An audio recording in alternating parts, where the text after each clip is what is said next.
Rabotai Be'ezrat Hashem, on va faire le cours comme prévu, Parashat Shoftim.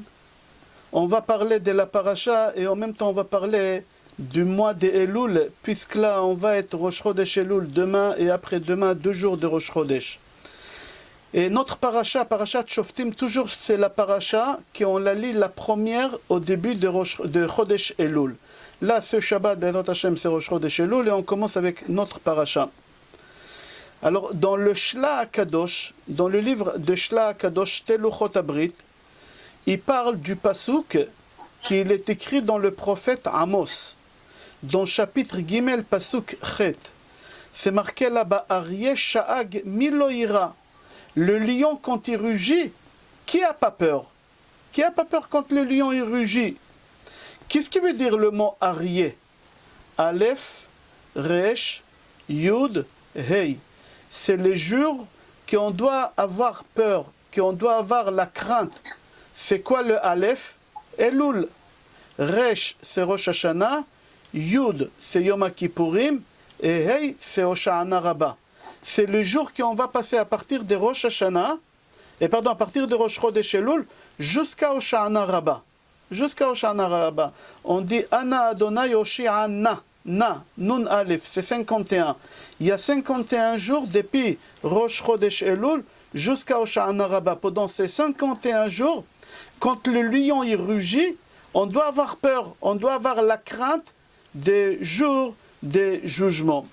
C'est-à-dire les jours qu'on vient de citer, Aryeh, Aleph, Resh, Yud, Hey, Elul, Rosh Hashanah, Yom Kippourim et Hoshana Rabbah, on doit avoir peur. Et le prophète Amos dit, qui n'a pas peur pendant ces jours-ci de Elul, Rosh Hashanah, Yom Kippourim et Hoshana Rabbah? La question qu'elle se pose, avoir peur de Rosh Hashanah, je comprends, il faut avoir peur, c'est le jour de jugement. Avoir peur de Hoshana Rabbah, il faut avoir peur. Pourquoi? Parce que Hoshana Rabbah, Akadosh Baruch Hu, il transmet les ordres aux Malachim pour qu'ils passent à l'action tout ce qu'il a jugé à Rosh Hashanah. À Kippour, il faut avoir peur. Pourquoi? Parce que c'est le jour qu'Hachem il tamponne sur les jugements. Mais Elul, pourquoi on doit avoir peur à Elul? Pendant les 30 jours-là qu'on commence, depuis Rosh Chodesh Elul demain, jusqu'à Rosh Hashanah, on doit avoir aussi peur. Pourquoi? On a dit tout à l'heure, Aryeh, Imishag, Miloïra. Le lion, quand il rugit, qui n'a pas peur? Et c'est quoi les lions? C'est pas un vrai lion. C'est les jours. Rosh Hashanah, Hoshana Rabbah, Yom Kippour, comme on a dit, et le mois de Elul. Pourquoi tu dois avoir peur du mois de Elul? Au contraire, le mois de Elul, c'est pas des jours qu'il faut avoir peur. Le mois de Elul, au contraire, c'est un jour. Tu peux couper les micros, Moïse, on entend les bruits autour de toi au centre. Ah, pardon. Comment je Merci. Et Jean-Yves, tu peux couper. Voilà, il a coupé. Sinon, je te... Alors, il y a iPhone XS Max, Yonat. je connais pas. Je connais pas. Alors, je répète la question. On a dit qu'il faut avoir peur de Aryeh. Aryeh, c'est les jours qu'on doit avoir peur. Rosh Hashanah, Elul, Yom Kippourim et Hoshana Rabbah. La question qu'elle se pose, pourquoi tu dois avoir peur de Elul? Yom Kippour, je comprends. Rosh Hashanah, je comprends. Hoshana Rabbah, je comprends. Mais pourquoi tu dois avoir peur pendant le mois de Elul? Au contraire. C'est le jour de Rachamim ve'aselichot, c'est le jour de pardon, c'est le jour d'amour qu'Akadosh Baruch Hu il a avec nous, c'est le jour qu'Akadosh Baruch Hu il a la patience avec nous. Pourquoi on nous demande d'avoir peur pendant le mois de Elul? C'est pas compréhensible. Pourquoi tu dois avoir peur de ces 30 jours-là? Rabbeinu Yona, il rajoute encore une couche. Rabbeinu Yona, dans le livre Kohelet, sur l'explication des livres Kohelet, chapitre Gimel, Pasuk Bet, il dit lui aussi qu'il faut avoir peur du mois de Elul. Quand le lion il rugit, il faut avoir peur pendant le mois de Elul. Alors j'arrive pas à comprendre pourquoi le prophète Amos, il nous dit dans chapitre 3, il nous dit qu'il faut avoir peur de lion quand il rugit. Le lion c'est le jour qu'on a cité. Rabbeinu Yona sur Kohelet, il vient, il nous rajoute encore une couche, il faut avoir peur du mois de Elul. Pourquoi il faut avoir peur du mois de Elul? Le mois de Elul, c'est un jour d'amour. Au contraire, il ne faut pas... C'est qui? Shalom Aleichem, c'est Jonathan. Jonathan, Baruch Haba. Baruch haba. Merci, M. Coronel. Merci beaucoup, M. Coronel. Alors j'ai ramené aussi Rabbeinu Yona, que Rabbeinu Yona a dit Aryeh ishag mi lo ira. Rabbeinu Yona aussi il dit qu'il faut avoir peur du mois de Elul. Mais pourquoi il faut avoir peur du mois de Elul?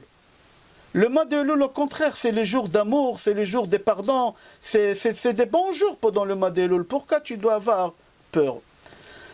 Alors, je ne réponds pas sur cette question. Tout à l'heure, on va répondre sur cette question, mais j'aimerais d'abord vous poser la question quand on dit quand les lions y rugit. De quel lion on parle ici? De quel lion? J'ai expliqué que le mot lion Aryeh, Aleph, Resh, Yud, Hey, c'est les jours. Aleph, c'est Elul, Resh, Rosh Hashanah, Yud, Yom Kippourim, Hey, Hoshana Rabbah. D'accord. Ça, c'est qu'est-ce qui veut dire le prophète Amos. Mais moi, je vous pose la question. On parle ici d'un lion. Viens, on va parler de lion. De quel lion il nous parle ici? Quand les lions y rugit, tout le monde il doit avoir peur quand ces lions y rugit. Mais on parle ici de quel lion? Alors j'ai trouvé donc Mara Choulin, page Nuntet Amoud Aleph, une histoire. Et cette histoire, elle nous parle de ce lion-là. Ce lion qu'il faut avoir peur. De quel lion? Viens, écoute l'histoire. Là-bas, la Gemara dit que César, le roi de Rome, il a posé la question à un de ses meilleurs amis, c'était Rabbi Yehoshua ben Hanania. Rabbi Yehoshua ben Hanania, c'était le meilleur ami de roi de Rome. Le roi de Rome, il lui dit, je ne comprends pas. Pourquoi vous, les Juifs, vous comparez votre Dieu à un lion? Pourquoi vous comparez votre Dieu à un lion? Mais un lion, ce n'est pas quelque chose de très fort. Il y a des gens qui étaient des héros, et ils ont réussi à combattre des lions. Par exemple, chez David Amelech, on voit que David Amelech, il dit à Shaoul, qu'il a réussi à attraper un lion et ouvrir sa gueule et le déchirer en deux. Comme ça, c'est marqué. À part ça, nous, on sait, mis à part lui, il y a Shimshon, Samson, que lui-même, il a attrapé un lion, il a déchiré la bouche du lion. Alors, le roi de Rome pose la question à Rabbi Yehoshua ben Hanania, pourquoi vous comparez votre Dieu à un lion? Puisque le lion, ce n'est pas la chose la plus forte qu'il y a au monde. Il y a des gens qui sont plus forts que le lion. Rabbi Yehoshua ben Hanania, il dit au roi de Rome, tu sais, monsieur le roi, quand nous on comparait notre Dieu au lion, ce n'est pas le lion que tu connais qui est dans la cage. Il y a un lion que nous on l'appelle Bi-Alma, le lion qui se trouve dans le monde extérieur, pas dans ce monde-là, il est dans un autre monde. Nous, quand on comparait notre Dieu au lion, c'est à ce lion qu'on comparait Dieu.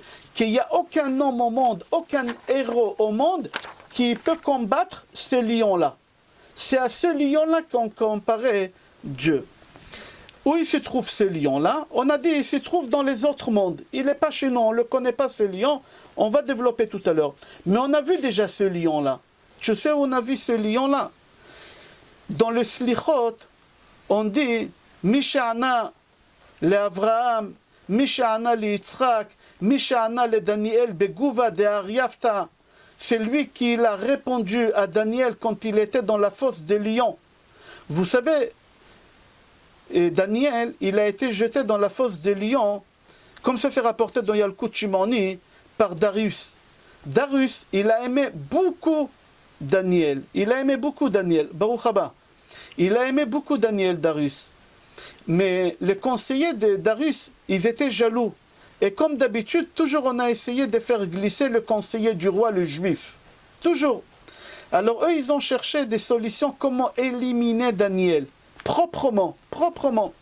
Et l'idée qu'ils ont eue, comme ça c'est marqué dans Yalkut Shimoni, que les conseillers de Darius, ils lui ont dit, comment ça se fait qu'il y a des gens qui prient à un dieu au feu, il y en a qui prient à leur Dieu que c'est du vent, il y en a qui prient à leur Dieu que c'est de la pierre, il y en a qui prient à leur Dieu que c'est la mer. Combien de dieux? Il faut qu'on fasse en sorte que tous les gens de notre pays, ils prient pour un seul Dieu. Quel Dieu? Ton Dieu à toi, Darius.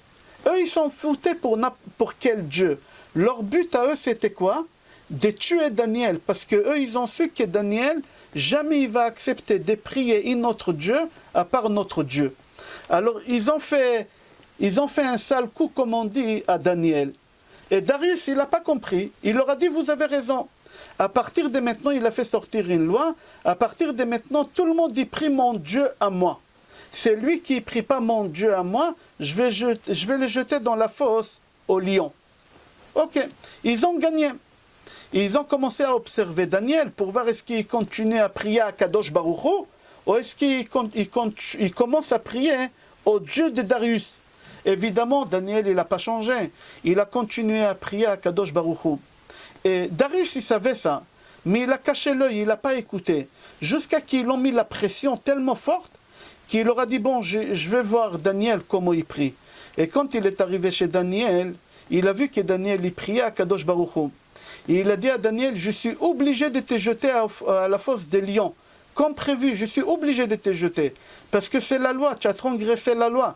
J'ai de la peine pour toi. Mais j'ai pris ton Dieu qui te sauvera la vie, que tu auras la vie sauve. Et il était obligé de prendre Daniel et il a jeté Daniel à la fosse. Il a jeté la fosse au lion. Il a jeté là-bas. Dans les Midrash, c'est marqué combien de lions ils étaient là-bas. Il dit 1464. C'est quoi ce chiffre-là, 1464? Peut-être à la fin, on aura le temps, on va parler de ce chiffre-là. Et il a pris Daniel et il l'a jeté au lion. Et il est parti dormir, Darius. Il était sûr et certain que Daniel il va se faire dévorer par ces lions-là. Les lendemain matin, quand César, Darius, il se lève, le roi de Rome, il se lève, et il va voir avec tous ses conseillers, tous les ennemis de Daniel, pour voir Daniel comment il s'est fait dévorer. C'est marqué dans le Midrash, quand il est arrivé, il a vu que Daniel il était en train de prier. Et autour de lui, tous les 1464 lions, ils sont autour de lui, ils ne bougent pas, ils ne branchent pas. Alors les conseillers de Darius, ils l'ont dit, peut-être les lions, ils n'ont pas faim. Il leur a dit, ben s'il n'est pas faim, il les a jetés. Ils n'ont même pas arrivé à terre, déjà dans l'air, les lions, se sont jetés dessus, ils les ont mangés. Il les a jetés. Combien ils étaient là-bas? 366. C'est quoi ce chiffre 366? On parlera, Be'ezrat Hashem, plus tard. Alors c'est marqué dans le Rassag que quand Darius il a fait sortir Daniel, il a dit à Daniel, Daniel, qui t'a sauvé la vie comme ça?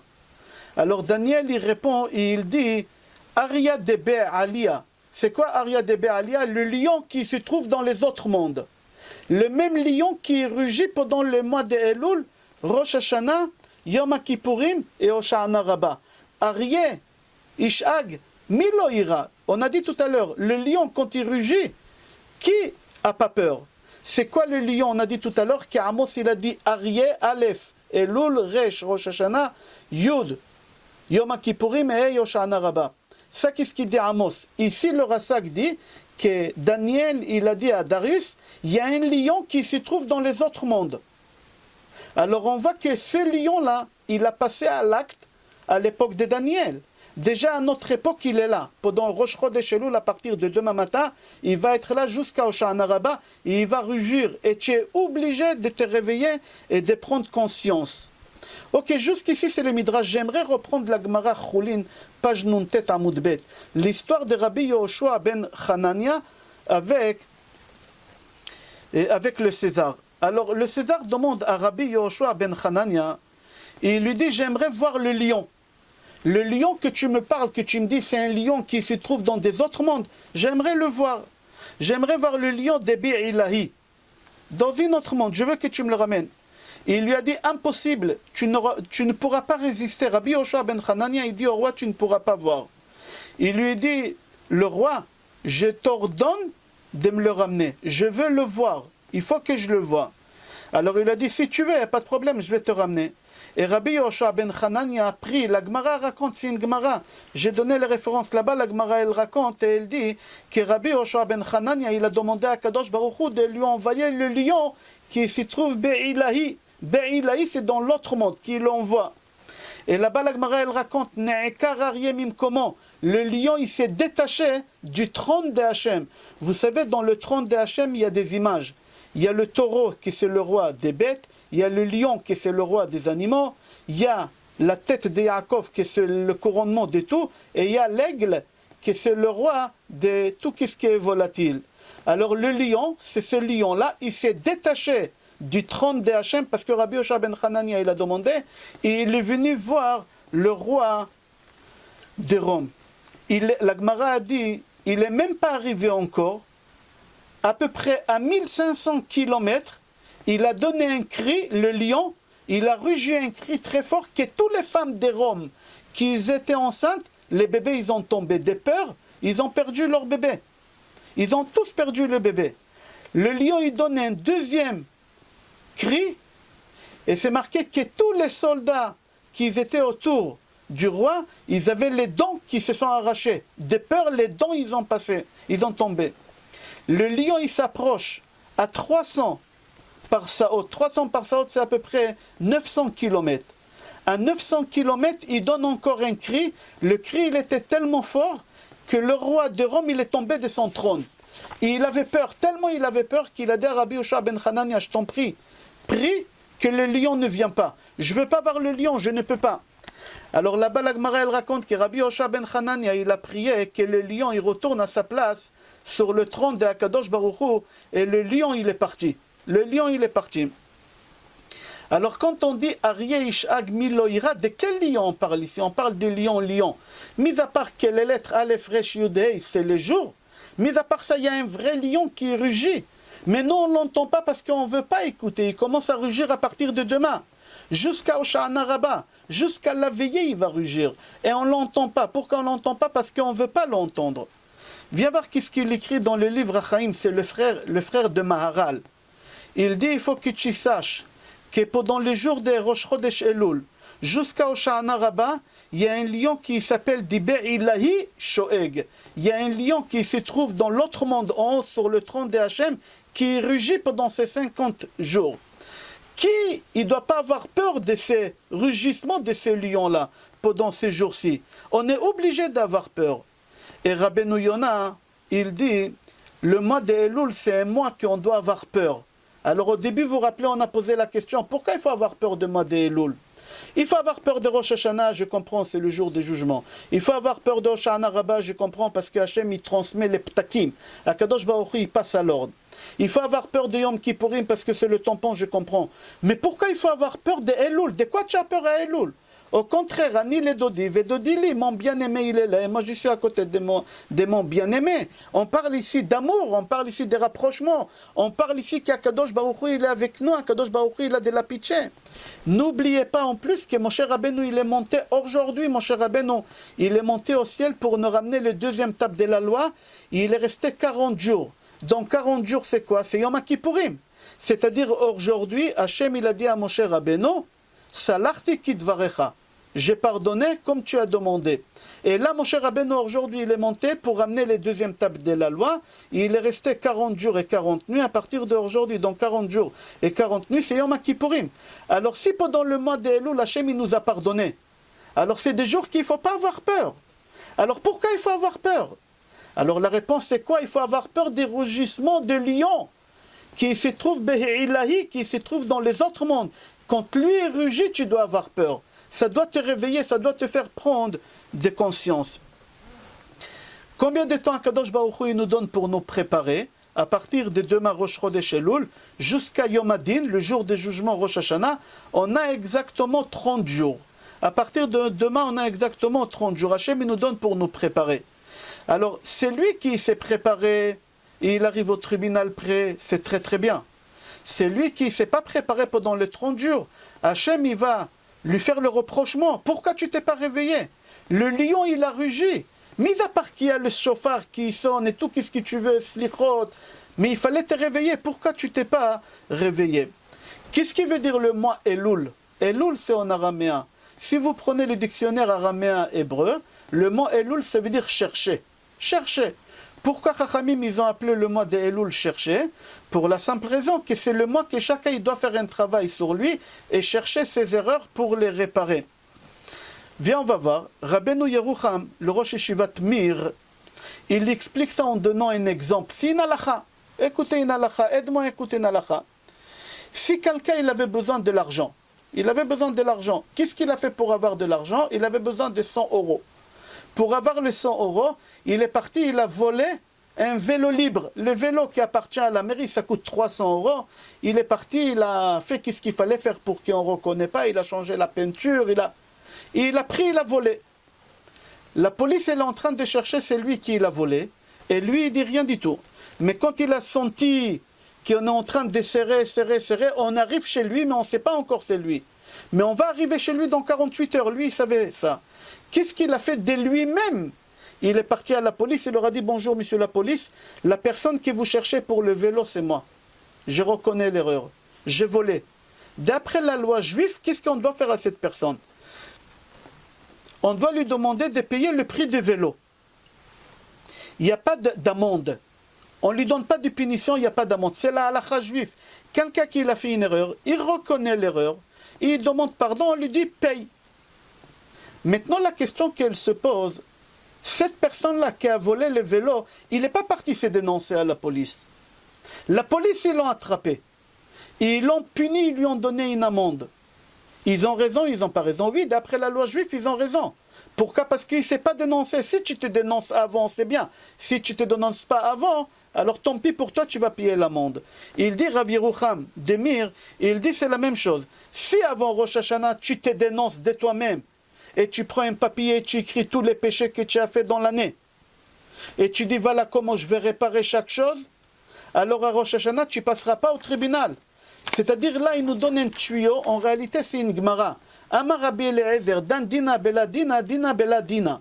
Rabbi Eliezer, il a dit c'est lui qui passe au tribunal terrestre, ne passera pas au tribunal céleste les jours de Rosh Hashanah. J'explique. Si pendant les 30 jours qu'ils arrivent là, tu écris tous tes péchés que tu as fait, et à côté de ça, tu écris la punition. La paracha de cette semaine, elle s'appelle comment? Shoftim.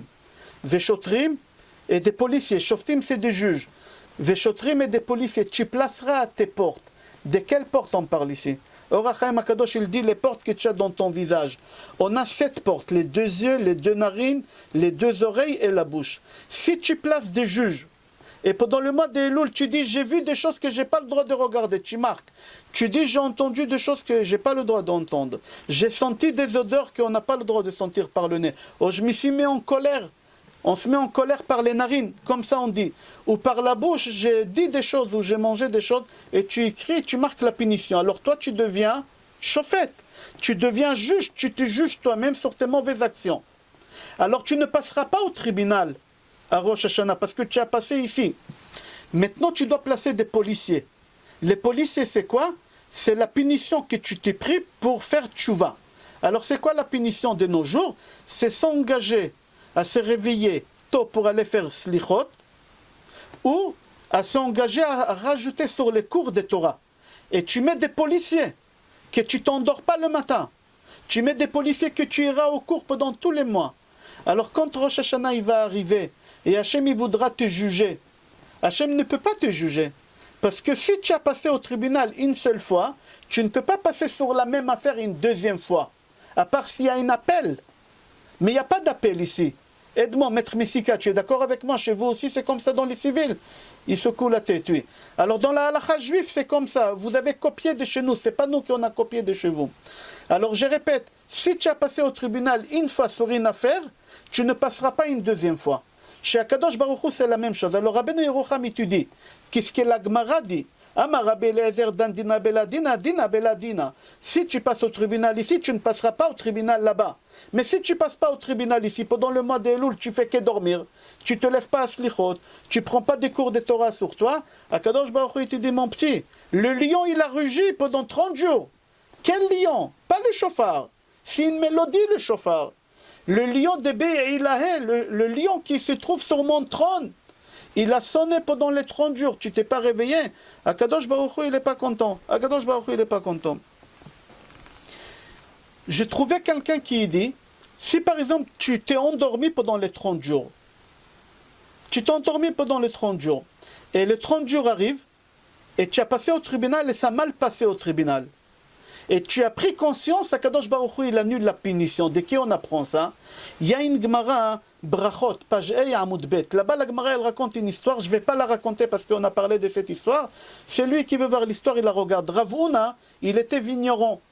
Il avait des stocks du vin pour plusieurs millions d'euros. C'est du vin qui coûte très cher. Et le vin, il a tourné, il est devenu vinaigre. Le vinaigre, ça coûte 1 euro. Le vin, il coûte la bonne bouteille 70 euros. Il a perdu beaucoup d'argent. Et pourquoi? Parce qu'il a fait une faute. Quand il a fait tchouva, Alors à la bourse, le prix des vinaigres, il est monté au prix du vin, 70 € la bouteille. Comment? On ne va pas rentrer maintenant dans ça. Qu'est-ce qu'on apprend de là? Que même au moment qu'Hachem il te punit, tu dis Hachem, pardon, je reconnais l'erreur. Je reconnais l'erreur, pardon, je demande pardon, je reconnais. Il y a une possibilité qu'Akadosh Baruch Hu, il annule la punition. J'aimerais vous raconter une histoire que j'ai racontée l'année dernière. Alors ne me rattrapez pas pour me dire que tu as raconté déjà l'année dernière. Mais c'est bien de se rafraîchir de temps en temps, parce que des fois on oublie. Mais c'est une histoire qui est vraie. Je crois, Edmond, tu m'as dit que tu connaissais très bien cette histoire aussi, mais c'est une histoire vraie qu'elle s'est passée au tribunal civil, pas au tribunal religieux. Écoutez l'histoire qui s'est passée, je crois que c'était aux États-Unis. Un jour, il y a quelqu'un qui a été accusé d'un assassinat. C'est une vraie histoire, il était accusé d'un assassinat. Et pas seulement qu'il était accusé d'un assassinat, on avait des témoins qui l'ont vu, on avait des photos qu'ils ont prises, et on avait tout ce qu'il fallait pour l'accuser, cette personne-là. Même, on a trouvé presque même le corps, si on peut dire. Ils n'ont pas trouvé le corps, mais presque avec les photos. Alors ce jugement-là, il s'est déroulé pendant des mois et des mois. Pendant des mois. Et tout était contre ce client-là.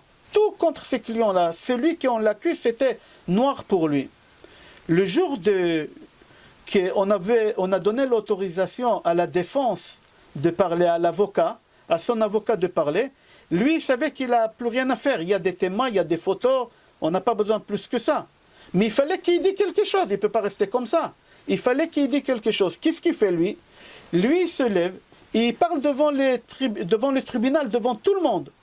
Et il leur dit, monsieur le juge, je sais que vous allez le condamner dans quelques minutes à mort. Aux États-Unis, on condamne à mort pour ça. Je sais que vous allez le condamner à mort. Mais j'ai une question à vous demander. Si maintenant, vous m'autorisez à faire rentrer celui qui en croit qu'il est mort, celui qui en a assassiné, je lui demande de rentrer ici, et il va parler devant vous. Est-ce que vous allez libérer mon client? Les juges, ils l'ont dit évidemment. Bien sûr qu'on va le libérer. Il n'est pas mort, il n'a pas tué, il va rentrer chez lui. Alors le tribunal demande d'ouvrir la porte.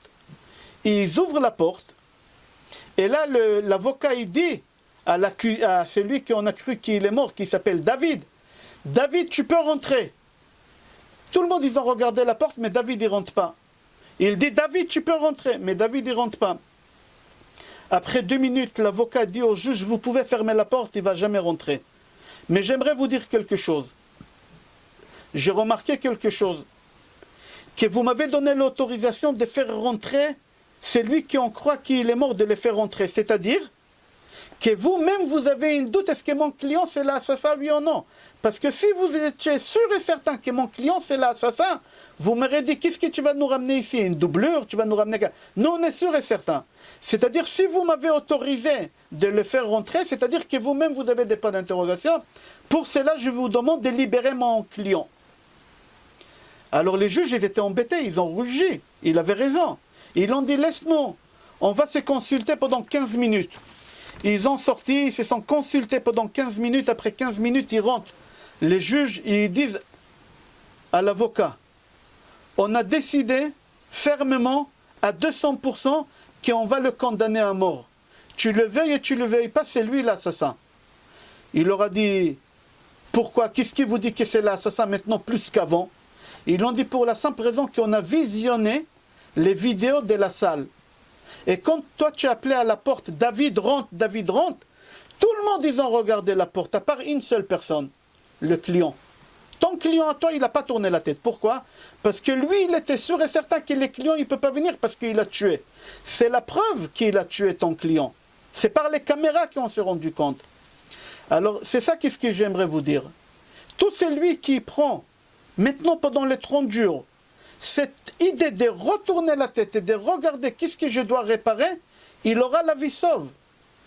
Si ce client, il aurait tourné la tête et regardé la porte comme tout le monde, il aurait été libéré. Toi aussi que tu m'écoutes, si tu vas tourner la tête pendant les 30 jours, tu auras la vie sauve.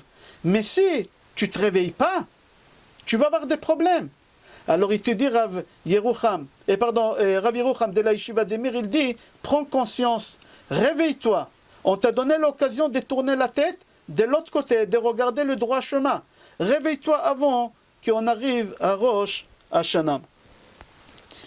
Je voulais changer de direction. J'espère que jusqu'ici c'est clair. S'il y a des questions, je réponds maintenant. J'aimerais changer de direction et continuer le cours. Il y a des questions? Non. Non, on avance? Edmond, c'est bon? On avance.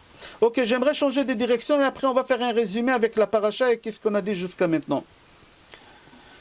Le prophète, dans les livres Melachim, tome Aleph, Perek Yud, Pasuk Yudchet, on parle là-bas de la chaise, le trône en français je crois ça se dit, de roi Salomon. Vous avez entendu parler du trône de roi Salomon?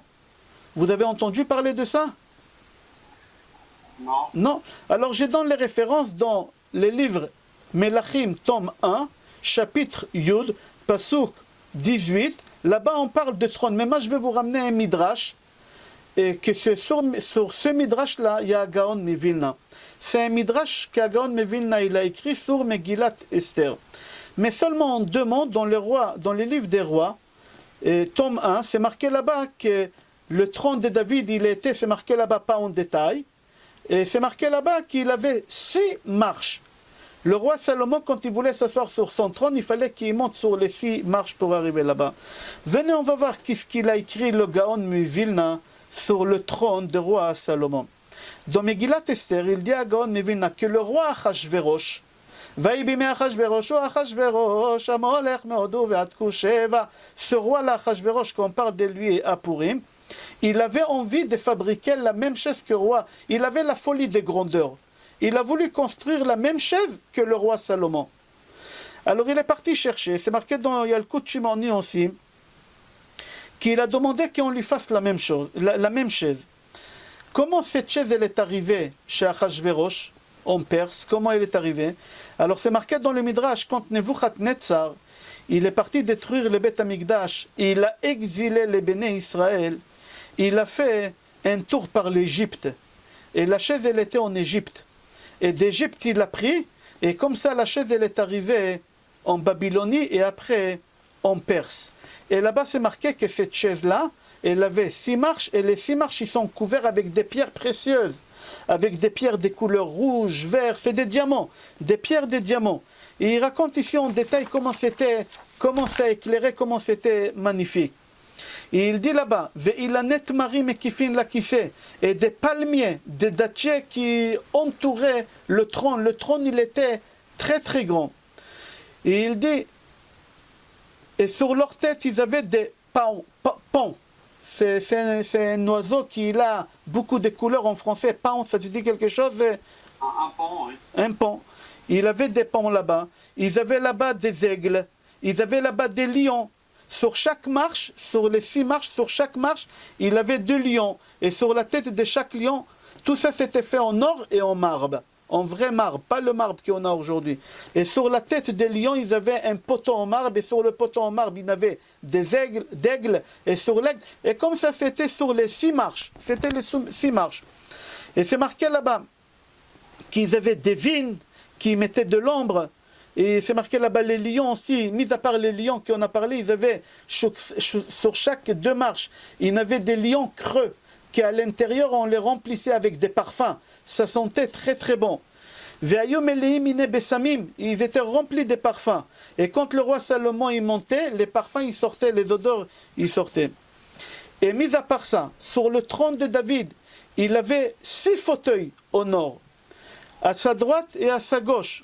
Mis à part ça, il avait un pour le Kohen Gadol et un pour le bras droit de Kohen Gadol. Mis à part ça, il avait encore 70 fauteuils. C'était un trône énorme, quelque chose de spécial. Et tout, il fonctionnait mécaniquement. On va voir tout à l'heure. Il avait 70 fauteuils autour. Pourquoi? C'est pour les 70 sages, le Sanhedrin, le Knesset Agdola, le Sanhedrin, il venait s'asseoir là-bas. Ou quand Shlomo il montait pour s'asseoir sur son trône, quand il mettait son pied sur la première marche, alors là-bas c'est marqué tout qui commence à fonctionner mécaniquement. C'était quelque chose que même aujourd'hui, avec toute la technologie qu'on a, personne ne pourra faire la même chose que le roi Salomon aujourd'hui. Et chaque fois quand il montait sur une marche, les animaux ils bougeaient, jusqu'à qu'il est arrivé à la 6e marche. quand il voulait s'asseoir, c'est marqué que les aigles, ils venaient, ils ouvraient leurs ailes, énormes ils étaient, et il y a une colombe au nord, mécaniquement, elle prenait le Sefer Torah, c'était un petit Sefer Torah, et elle les ramenait sur les bras de roi, comme c'est marqué dans la Torah. Dans la Torah, c'est marqué qu'un roi il est obligé d'avoir un Sefer Torah entre ses mains en permanence. Je continue le midrash de Gaon Mevilna. Quand le Kohen Gadol il venait avec tous les Sanhédrin, demander bonjour, le bonjour du roi Salomon, où il venait traiter avec lui un jugement, alors c'est marqué là-bas que quand les témoins ils venaient témoigner, alors tout bougeait mécaniquement, les lions ils rugissaient, les aigles ils volaient, et tout ça pour faire peur aux témoins, qui ne disent pas des fausses choses. Et c'est marqué là-bas, quand Nebuchadnezzar il voulait s'asseoir sur cette chaise au moment qu'il a voulu juger Tzidkiyahu Amelech, alors il y a un genre d'alligateur qui est sorti de première marche et qui lui a donné un coup sur le pied gauche. Et toute sa vie il était boiteux. Toute sa vie il était boiteux Nebuchadnezzar. Pourquoi? Parce qu'il n'a pas su comment monter sur le trône de roi Salomon. C'est lui qui ne savait pas comment monter, il recevait des coups. On a vu quelqu'un d'autre qui voulait monter là-bas et qui était handicapé toute sa vie. Paro Necho. C'est quoi Necho? Necho c'est handicapé. Paro il était handicapé. Pourquoi? Parce que Paro il voulait monter et là c'est le lion qui lui a brisé la jambe. Il était handicapé pendant toute sa vie. Alors là on a parlé jusqu'à la chaise, on a parlé ici sur le trône de roi Salomon. Ok. Et lui il a demandé qu'on lui construise une chaise pareille.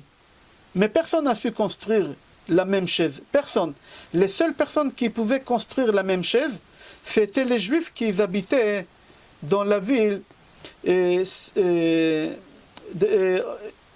Pardon.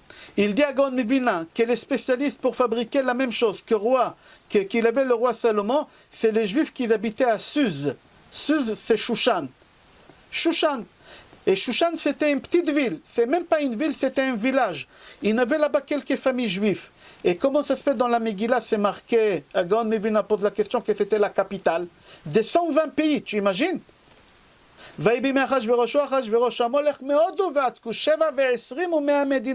Il a régné sur 127 pays. Et la capitale des 127 pays, c'était où? C'était à Shushan, Suz. Comment c'est possible à Gaon Mevilna? Gaon Mevilna dit que dans cette ville, il y avait 10 familles juives qui habitaient là-bas. Parmi eux, c'était Mordechai, Esther, c'est eux qui habitaient là-bas. Comment tu dis que c'était la capitale des 127 pays? À Gaon Mevilna dit que les habitants de cette ville-là, c'est les seuls qui savaient fabriquer le trône de roi Salomon. Alors Achashverosh, il leur a dit construisez. Quand ils ont fini de construire, ils ont voulu prendre le trône et le ramener au capital où il y a Achashverosh, mais on ne pouvait pas transporter. C'est une chaise qu'on ne peut pas la transporter. Alors qu'est-ce qu'il a fait Achashverosh? Il a déplacé la capitale à Suz. C'est pour ça maintenant on dit que Suz c'est la capitale, en réalité ce n'était pas la capitale. Et pourquoi Hachem il a fait ça? Écoutez la finesse de la chose. Pourquoi Hachem il a fait déplacer la capitale des 127 pays à Shushan? À Gaon Mevilna dit pour la simple raison que Mordechai il a habité dans cette ville. Et Hachem il voulait faire rentrer dans l'histoire Mordechai. Et Hachem il n'a pas voulu faire déplacer Mordechai. Hachem il a fait déplacer la capitale chez Mordechai. Comme ça il dit à Gaon Mevilna. Ok, jusqu'ici on a parlé du trône de roi Salomon. La question qu'elle se pose, pourquoi 6 marches? Pourquoi 6 marches? Pourquoi pas 3? Pourquoi pas 4? Pourquoi pas 7? Pourquoi pas 8? C'est un chiffre spirituel, 8. Pourquoi que 6 marches? Il y a beaucoup de réponses sur ça. Mais moi, j'aimerais prendre une seule réponse et rester sur cette réponse-là. Et pourquoi j'aimerais prendre cette réponse? Parce que cette réponse, on l'a pris de notre paracha. Dans Parashat Shoftim. Quand tu prends la Parashat Shoftim au début de la paracha, là-bas, la paracha, elle te ramène 6 interdits au début de la paracha. Regarde, 6 interdits pour le roi juif. Il y a 6 choses que le roi juif, il n'a pas le droit de les faire. Alors c'est pour ça, David Amelech, il a fait son trône avec 6 marches. Chaque marche, c'était un des interdits que lui, autant que roi d'Israël, il n'avait pas le droit de faire. Je lis Midrash Rabbah Bamidbar, c'est marqué là-bas. Quand Shlomo est monté sur la première marche, il y a un bruit qui sortait et qui lui lisait le passouk qu'il y a dans notre paracha à nous. Lo yarbel onashim. Un roi, il n'a pas le droit d'avoir plus que 18 femmes. Tu n'as pas le droit d'avoir plus que 18 femmes. Quand il mettait le pied sur la deuxième marche, il y a un krouz. Krouz, ça veut dire que c'est une annonce qu'elle sortait et qu'elle disait Lo yarbel osusim. Il ne faut pas qu'il aura beaucoup de chevaux. Quand il est monté sur la troisième marche, il y a un cruz qui sortait, il y a un bruit qui sortait qui disait Kesef vezav lo yarbelo meod. Il n'avait pas le droit d'avoir trop d'argent et trop d'or parce qu'il devenait orgueilleux, etc. Quand il montait sur la quatrième marche, il fallait qu'il soit droit dans son jugement. Il fallait qu'il soit droit dans le jugement, honnête dans le jugement. Quand il montait la cinquième marche, il ne fallait pas faire des préférences dans le jugement. Si c'est ton père avec son voisin, et toi le juge, tu n'as pas le droit de faire des préférences à ton père. Ce n'est pas la même chose d'être droit. D'être droit, ce n'est pas prendre des pots de vin, etc. Quand il montait à la sixième et la dernière marche, c'est marqué l'otikar shochad, ne pas prendre de pots de vin. Alors qu'est-ce qu'on va par la rabotaille? Combien de marches? 6. Pourquoi? Parce que dans notre paracha à nous, il y a 6 lois qui concernent le roi. Alors le roi Salomon, il a dit, puisque dans notre parachat Shoftim, il y a 6 lois qui me concernent, alors moi je vais faire 6 marches. Et chaque fois quand je marche sur une marche, un ponce bête. On est d'accord jusqu'à là, Edmond? Rabotai, on est d'accord? Jonathan? Oui, on est d'accord. Moi je ne suis pas d'accord. C'est pas moi, c'est le Kliakar, il n'est pas d'accord. Pourquoi? Si tu regardes les 6 choses, il y en a 3 qui concernent le roi et 3 qui concernent le juge. Ce n'est pas les 6 qui concernent le roi. Le roi, il n'était pas juge. On avait le Beddin des 3, on avait le Beddin des 23, et on avait le Grand Sanhédrin des 71. Alors les 3 dernières halachot qu'on a dit qu'il faut être honnête, et qu'il ne faut pas dévier, ne pas avoir des préférences, et ne pas prendre de pot de vin, ça ne concerne pas le roi. Les 3 premières de ne pas avoir beaucoup de femmes, de ne pas avoir beaucoup d'argent et d'or, et de ne pas avoir beaucoup de chevaux, d'accord, ça concerne le roi. Ça concerne le roi. Alors pourquoi Shlomo HaMelech il a fait un trône avec 6 marches? Nous on a dit tout à l'heure parce que dans notre paracha il y a 6 halachot qui concernent le roi. Mais il n'y a pas 6 halachot qui concernent le roi. Il n'y en a que 3 qui concernent le roi. Les autres choses que le Midrash rapporte, ça concerne les juges. Ça ne concerne pas du tout les rois. Ça c'est la question de Kliakar. Le Kliakar il pose comme ça. Alors pour comprendre ça, on va avancer. Il faut savoir que nous les Juifs, on est obligés de placer dans chaque ville un tribunal. Le tribunal le plus petit, c'est combien de personnes? 3 juges. C'est Diné Mamonot, on l'appelle. Le Sanhédrin Ktana, ils étaient 23. Diné Nefashot. Et le plus grand Sanhédrin Gdola, qui était assiégé à Yerushalayim, ils étaient des 71.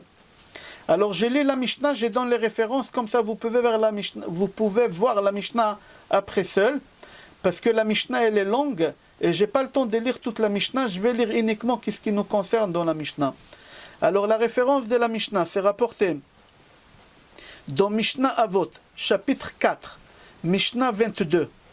Rabbi Elazar HaKapar aya omer, Rabbi Elazar HaKapar dit, Ayeludim, tous ceux qui sont dans ce monde, qui sont venus, qui sont nés dans ce monde, Lamout, ils vont mourir un jour. Personne n'est éternel. Ve'ametim, et ceux qui sont morts, ils vont ressusciter. Ils vont tous ressusciter. Kol Israël Shlaim Chelek L'Olam Haba. Tous les Juifs, Arizal il dit, même Jésus il va ressusciter. Comme ça Arizal dit. Avec toutes les mauvaises choses qu'il a fait, il va ressusciter, mais dans son monde à lui. Alors il dit, et les morts ils vont ressusciter. Achaim Lidon, les vivants ils vont passer au tribunal. Quel tribunal? On va passer à Rosh Hashanah. Et on va passer à Rosh Hashanah devant qui? Alors écoutez bien qu'est-ce qu'elle dit la Mishnah, après vous pouvez la voir tranquillement. Il passe devant Akadosh Baruch Hu, et Akadosh Baruch Hu, Hu Dayan, c'est lui le juge. Hu Aed, c'est lui le témoin. Vehu Baaldin, c'est lui qui t'attaque au tribunal. Il y a quelqu'un qui t'attaque au tribunal, alors les deux vous allez au tribunal. C'est Hachem qui t'attaque au tribunal. Et Akadosh Baruch Hu, il va te juger. Et n'oublie pas, devant Akadosh Baruch Hu, en avla, velo shikra, velo masopanim, velo mekar shochad, lama akol shelo. Chez Akadosh Baruch Hu, tout il est juste. Akadosh Baruch Hu ne peut pas prendre de pot de vin. Akadosh Baruch Hu, il n'oublie rien du tout. Tout ce que tu as fait, tout est inscrit devant Akadosh Baruch Hu. Et à Rosh Hashanah, tu vas passer au tribunal. Alors il faut savoir qu'à Rosh Hashanah, tu vas passer devant le tribunal de combien de personnes? Un seul juge. On n'a pas le droit, il faut avoir 3, 23 ou 71. Mais toi, à Rosh Hashanah, tu vas passer que devant Akadosh Baruch Hu. Shehu Yachid, il est unique, il n'y a que lui qui a le droit de juger seul. Seul il a le droit de juger. Et Akadosh Baruch Hu, lui va être le juge, lui va être ton accusateur, et c'est lui qui va t'attaquer au tribunal. Pourquoi c'est Hachem qui va t'attaquer au tribunal? Venez voir qu'est-ce qu'il dit Rav Valkin. Rav Valkin, il dit comme ça. Avant de dire Rav Valkin, je vous pose la question, qu'est-ce qu'il dit Rabbi Eliezer Akapar? Qu'Akadosh Baruch Hu, il ne prend pas de pot de vin. Akadosh Baruch Hu, il ne prend pas de pot de vin. Est-ce qu'on a besoin de dire qu'Akadosh Baruch Hu, il ne prend pas de pot de vin? Vous n'avez pas réfléchi un peu? Qu'est-ce que dire ça qu'Akadosh Baruch Hu, il ne prend pas de pot de vin? Mais c'est normal qu'Hachem il prend. Hachem il est juste, on a dit avant. Si le juge il est juste, il ne prend pas de pot de vin. Si... Mais Amabdi, une mitzvah, c'est pas une sorte de pot de vin? On va voir la réponse tout à l'heure. C'est bien. C'est Maître Messika, c'est bien. On va voir tout à l'heure. Si on peut dire. Venez, on va voir. Il dit le Rav Valkin comme ça. À Rosh Hashanah, il y a 2 jugements, mais le premier jugement, il est divisé en 2. C'est quoi? Le premier jugement, c'est entre l'homme et l'homme. C'est quoi entre l'homme et l'homme? Tu as fait du mal à ta femme. Tu as parlé du mal à ta femme. Tu as fait du mal à ton fils ou à ta fille. Tu as fait du mal à ton associé. Tu vas passer au tribunal. Alors il faut savoir que ce jugement-là, il est coupé en 2. Comment il est coupé en 2? Tout d'abord, tu dois demander pardon à ta femme, à ton mari, à ton voisin, à ton associé. Après que tu lui as demandé pardon, tu vas demander pardon à Hachem. Si tu n'as pas demandé pardon à l'autre, ça ne sert à rien d'aller à Rosh Hashanah, à la synagogue, et dire pardon à Hachem. Hachem, il te dit d'abord, va demander pardon à l'autre. Alors le premier jugement, c'est quoi? C'est le mal que tu as fait autour de toi des êtres humains. Tu dois leur demander pardon, et après tu dois demander pardon à Kadosh Baruch Hu. Après, il y a le deuxième jugement. Tu dois demander pardon à Kadosh Baruch Hu sur le péché que tu lui as fait à lui. Sur le péché que tu lui as fait à lui. Tu n'as pas fait de brachot, tu n'as pas mis les tefilin, tu as fait des péchés. Alors là, tu passes au tribunal. Devant qui? Devant Hachem. Alors qui c'est qui t'attaque au tribunal? Hachem qui t'attaque au tribunal. Qui va te juger? Hachem. Comment c'est possible que c'est lui qui t'attaque? C'est lui aussi qui doit être le juge. Et comment tu peux dire que c'est honnête? Comment c'est possible de réfléchir et de comprendre? C'est ça la question de Rav Valkin. Alors il dit comme ça. Qu'Akadosh Baruch Hu, il prend de pots de vin. Akadosh Baruch Hu, il prend de pots de vin. Comme tu as dit, Edmond. Toi, tu dois passer au tribunal devant Hachem. Tu as fait un péché, tu n'as pas mis les tefilin, tu dois faire face à ce péché-là. Tu n'as pas fait de bracha, tu dois faire face à Akadosh Baruch Hu. Akadosh Baruch Hu, c'est le juge, c'est lui qui t'attaque, c'est lui qui va te punir, c'est lui tout. Avant de répondre sur la question, je vais donner une image pour comprendre c'est quoi. Je vais donner une image. Moi, Raphaël Pinto, j'ai fait du mal à David. David, c'est un Dayan. David, c'est un Dayan. On est d'accord?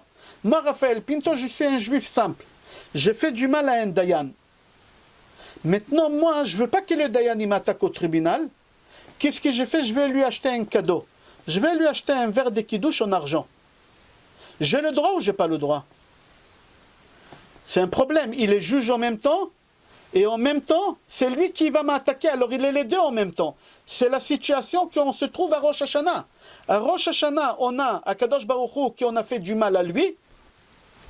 Et nous, pendant le mois d'Elul, comme il a dit Edmond, on envoie des cadeaux à Hachem, on envoie des pots de vin à Hachem, on fait des mitzvot, des mitzvot.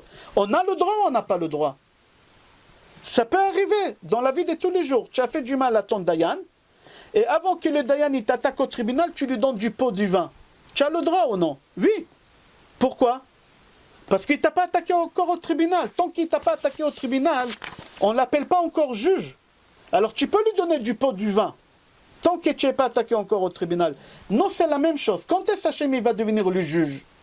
Quand est-ce qu'il va nous attaquer au tribunal? À Rosh Hashanah. Tant que ce n'est pas Rosh Hashanah, Akadosh Baruch Hu, il ne nous attaque pas encore. Hachem ne nous attaque pas encore. Alors tant qu'Hachem ne nous attaque pas encore pendant les 30 jours qu'on est en train de traverser, on peut donner des pots de vin à Hachem. Comment? En faisant des bonnes actions, en demandant des pardons. Et en faisant comme il a dit Rabbi Eliezer dans le Midrash que j'ai ramené tout à l'heure. Qu'est-ce qu'il a dit Rabbi Eliezer? Dina bela dina, dina, dina, dina, la dina. Si tu passes au tribunal ici en bas, tu ne passeras pas au tribunal en haut à Rosh Hashanah. Tu peux donner du pot du vin à Hachem là pendant 30 jours. Toute l'année, tu n'es pas parti à la synagogue Shachrit. Là, pendant 30 jours, tu vas faire le cinéma. Tu vas faire un sketch. Tu vas faire un film. Tu peux y aller pendant les 30 jours et tu peux convaincre Akadosh Baruch Hu.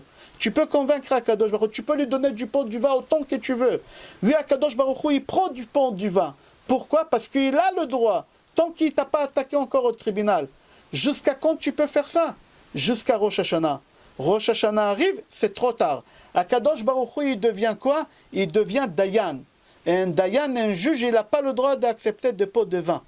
Alors tu vas te retrouver à Rosh Hashanah face à Akadosh Baruch Hu, en demandant pardon, mais Akadosh Baruch Hu, il n'a pas le droit de te pardonner. Akadosh Baruch Hu, il va te juger par rapport à tes pensées au futur. Akadosh Baruch Hu, il va voir est-ce que tu as pris sur toi des choses.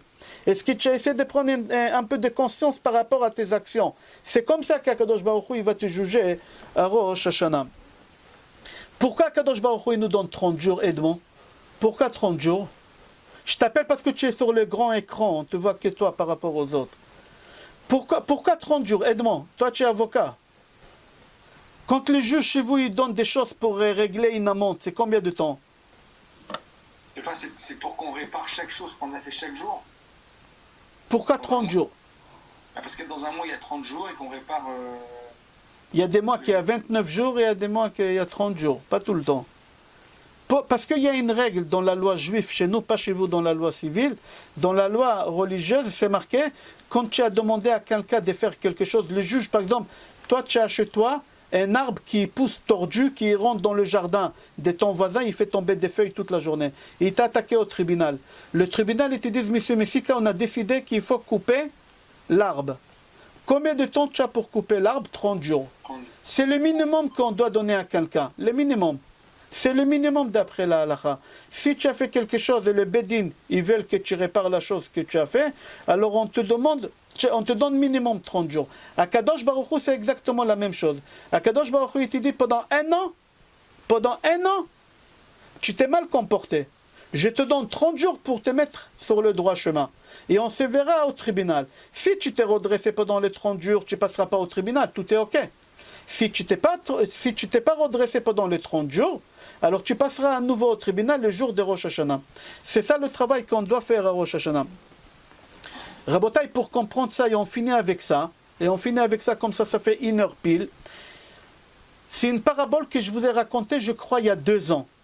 Et j'aimerais raconter, pas il y a 1 an, il y a 2 ans, je crois que j'ai raconté. Et j'aime raconter ça, je vais la raconter aussi dans une autre cour, parce que c'est une histoire que les gens ils rigolent quand je la raconte. Mais ils se moquent d'eux-mêmes, parce que c'est nous-mêmes cette histoire. Ta mariée? Bravo. Tu te rappelles, tu vois, elle était tellement belle que ça t'a marqué. Elle était belle, hein? Magnifique. Magnifique. Alors je vais la raconter, comme ça va te marquer, Be'ezrat Hashem. Et Rabotai, il y a une femme, elle a 28 ans, presque 30 ans, elle cherche à se marier, et elle ne trouve pas de mari, et elle avait tout pour plaire. Elle était très belle, elle était très intelligente. C'est rare, belle et intelligente, mais elle était belle et intelligente. C'était une avocate, on va dire, elle avait un cabinet d'avocats énorme. Cette femme, elle avait tout pour. Mais Akadosh Baruch Hu, il lui a bloqué, elle n'arrivait pas à se marier. Et la montre biologique avance. Et elle voit qu'elle ne pourra plus avoir des enfants, la pauvre. Qu'est-ce qu'elle a fait? Elle a dit, je vais sortir moi-même et je vais draguer. Je vais draguer. Je ne vais pas attendre qu'on me drague. Je vais draguer. Elle sort à la synagogue. Le premier juif qu'elle voit devant elle, qui a à peu près la même âge que lui, il lui dit, monsieur, vous voulez vous marier avec moi? J'ai tout ce qu'il faut. Je suis belle, je suis riche, je suis intelligente. Vous allez être heureux avec moi. Il a dit, écoutez madame, bien sûr, vous me plaisez, je vois sur vous que vous êtes une femme bien, mais moi j'ai un défaut, j'ai un problème. Et il a dit, c'est quoi le problème? Il lui dit, j'ai pas d'argent. J'ai pas d'argent. Il a dit, mais c'est pas un problème, moi j'ai autant d'argent que vous voulez. Mariez-vous avec moi, il va rien vous manquer. Même le costume de mariage, je vous le paye. Même le costume de mariage. Lui, il n'a pas compris d'où ça vient, ça tombe sur lui cette chose. Il lui a dit, d'accord madame. Ils organisent le mariage dans 30 jours. Ils se marient, tout se passe bien, Baruch Hashem, un bel mariage. Ils ont passé la nuit de noces, magnifique, très très bien. Le lendemain matin, la femme, elle se réveille tôt. Et elle réveille son nouveau mari et lui dit, écoute chérie, ça ne te dérange pas, tu descends en bas au rez-de-chaussée, il y a Charles Traiteur. Tu ne peux pas aller chercher là-bas 3 croissants et 3 pains au chocolat? Il a dit, bien sûr mon amour, je le ferai. Mais je t'avais dit, j'ai pas d'argent. J'ai pas d'argent. Alors il a dit, mais c'est pas un problème, je t'avais dit, l'argent, voilà, il y a là-bas une carte bleue, la black, pas la or, la black. Il y a là-bas une carte bleue, descends en bas, tu achètes tout ce qu'il faut pour le petit déjeuner. Il lui a dit, d'accord. Le bonhomme, il a pris la carte bleue, il s'est barré, il n'est plus revenu. Et elle attend 1 heure, 2 heures, 1 jour, 2 jours. Après 4 jours, elle appelle la police. La police, elle le cherche, personne ne le trouve. La famille, elle le cherche, personne. 2 mois, 2 mois, personne ne le trouve. Jusqu'à qu'elle a baissé les bras. Mais elle ne le voyait pas, mais elle entendait parler de lui par la banque. Tous les mois, le 30 du mois, la carte bleue, elle passait. La carte bleue, elle passait, mais elle disait rien parce qu'elle avait honte qu'elle s'est fait avoir par quelqu'un comme ça et qui s'est barré avec la carte bleue. Ok, l'année passe. Le jour d'anniversaire de mariage, cette femme, elle a décidé de regarder l'album de mariage, un peu de nostalgie. Et elle regarde l'album de mariage, et elle pleure, et elle pleure. Après une demi-heure qu'elle regarde l'album de mariage, vers 10 heures du soir, on sonne à la porte. Et elle court ouvrir la porte, et elle voit par le trou, par le Judas, et elle voit qui? Son mari, avec un bouquet de fleurs, et un sourire d'une oreille à l'autre oreille, comme ça. Et elle ouvre la porte, elle dit, mais David, où tu étais? Qu'est-ce qui se passe? Il lui dit pardon, il lui raconte une histoire à dormir debout. Et elle, par amour, elle accepte. Il rentre à la maison, il passe une nuit extraordinaire. Et le lendemain matin, la femme lui dit, chérie, il y a Charles Traiteur, toujours, il est en bas, il est ouvert. Tu peux descendre acheter croissant, pas au chocolat? Il lui dit, oui mon amour, mais tu sais, j'ai pas d'argent et la carte bleue, après 1 an, elle est plus valable. Elle est valable 1 an, la carte bleue. Alors il n'y a plus de carte bleue, elle est plus valable. Il a dit, il n'y a pas de problème, il y a la nouvelle carte bleue qu'elle t'attend dans les tiroirs. C'est une blague, j'ai agrandi le crédit, tu peux acheter. Lui, il prend la carte bleue, il se barre. Il ne revient pas. Et elle attend 1 jour, 2 jours. Elle n'a même pas appelé la police. Elle avait honte. Encore, elle s'est fait avoir comme une débutante. L'année dernière, il lui a fait la même chose. L'année dernière, il a fait la même chose. Alors, qu'est-ce qu'elle fait? Elle dit rien. Elle avale la pilule. Les jours passent, les mois passent. L'année d'anniversaire arrive. Elle fait sortir l'album à nouveau. Nostalgie. Elle regarde, elle pleure, elle pleure. Et on sonne à la porte à la même heure. Et elle regarde par le Judas qui c'est son mari, avec un sourire d'une oreille à l'autre, un bouquet de fleurs. Et elle ouvre la porte et dit, mais qu'est-ce qui t'arrive? Et lui, il lui raconte une histoire à dormir debout. Elle accepte. Il passe une nuit extraordinaire. Le lendemain, la même chose. Il s'est barré avec la carte bleue, etc. Ça fait rire l'histoire. On dit jamais ça va nous arriver.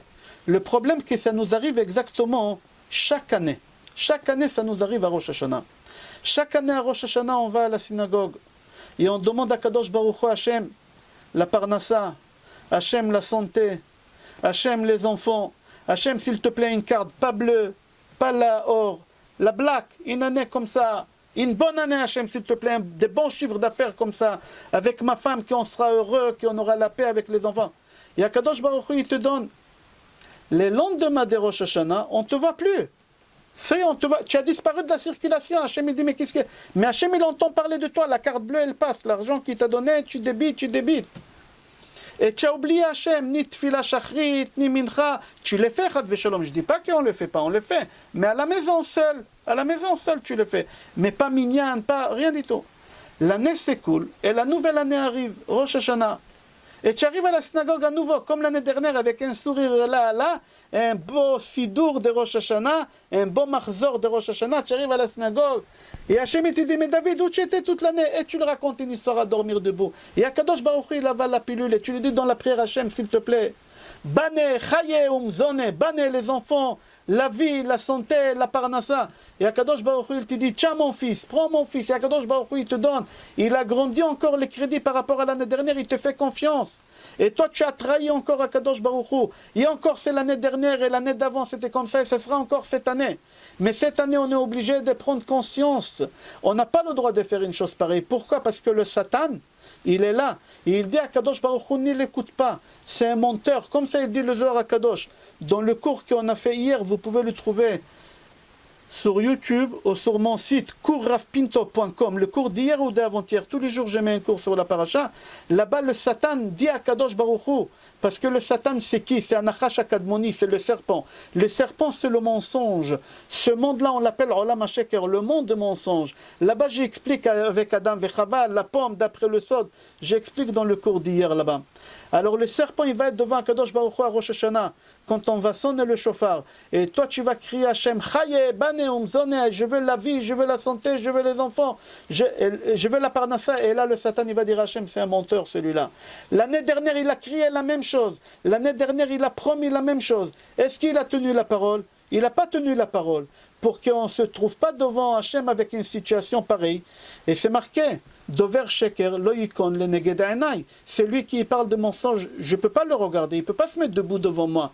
Avant qu'Hachem il va nous renvoyer de la synagogue, alors on doit prendre conscience. On doit prendre conscience. On a 30 jours à partir de demain, Be'ezrat Hachem, jusqu'à Yom Hadin. On doit prendre conscience comment on doit se préparer. Alors chacun doit prendre sur lui, Be'ezrat Hachem. Vous savez quoi? Je ne vous demande pas beaucoup. Je ne vous demande pas de vous lever à Slichot. Chacun avec sa conscience. Moi, je vous demande d'étudier beaucoup Rabbeinu. Sha'arei Tshuva de Rabbeinu Yona. C'est un petit livre, ça vaut pas cher, ça coûte pas cher, ils l'ont traduit en français. Sha'arei Tshuva de Rabbeinu Yona. Moi, ça fait 40 ans, tous les mois de Elul, Baruch Hashem, tous les mois de Elul, j'ai étudié ce livre-là. C'est un livre qui renforce, qui est mechazek. Sinon, il y a Orchot Tzadikim, la voix des justes aussi l'ont traduit en français. Sinon, il y a Mesilat Yesharim, il y a Orchot Tzadikim. Il y a des livres de Moussar, c'est renforcé dans des livres de Moussar, dans des cours de Torah. Dans des cours de Torah. Et grâce à ces études-là, Kadosh Baruch Hu va nous inscrire, Be'ezrat Hashem, dans les livres de la vie, dans les livres de la santé, dans les livres de la Parnassa, Be'ezrat Hashem, dans les livres des Tzadikim Gomorim. Amen, Keni Ratson, Be'ezrat Hashem. Amen. Rabotai, s'il y a des questions, on va essayer de répondre, Be'ezrat Hashem. Jonathan, n'y fais pas comme ça. Baruch Hashem. Ah, ça fait plaisir. Tu as des questions? Ça va, pas de questions, pas de questions. Je peux te poser une question? Je peux te poser... Je réécoute une deuxième fois pour noter toutes les questions. Je peux te poser une question? Allez-y. C'est quoi Arié, d'après Amos, le Navi Amos, chapitre Gimel, au début du cours? Ah, mais j'étais pas là au début. Une bonne réponse. J'ai loupé le début. Je l'ai répété 10 fois.